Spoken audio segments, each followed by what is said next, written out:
Hello বন্ধুরা, আমার পেজে সবাইকে স্বাগত। কেমন আছেন সবাই? আশা করি ভালোই আছে।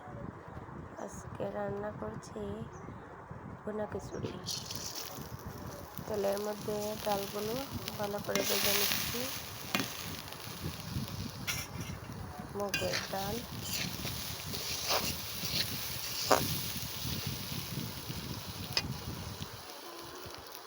তারপর আসলে দেখাতে পারিনি, তেল দিয়ে আমি পাঁচফোড়ন, দারচিনি, এলাচ এগুলো দিয়ে চাল ভালো করে ভেজে নিয়েছিলাম। তারপর এর মধ্যে দিয়ে দিলাম ডাল, একসাথে নিয়ে আবারও ভেজে নিচ্ছি। অনেকক্ষণ ধরে কিন্তু ভেজেছিলাম, দেখাতে পারিনি।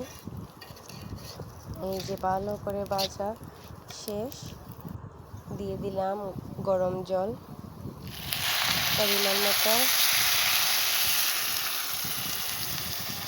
গরম জল দিয়ে তার মধ্যে লবণ, হলুদ, আদা, কাঁচামরিচ দিয়ে নামিয়ে নিলাম। এই যে দেখুন, জোরে হয়েছিল, খেতে কিন্তু ভালোই হয়েছিল। তার মধ্যে ঘি দিয়ে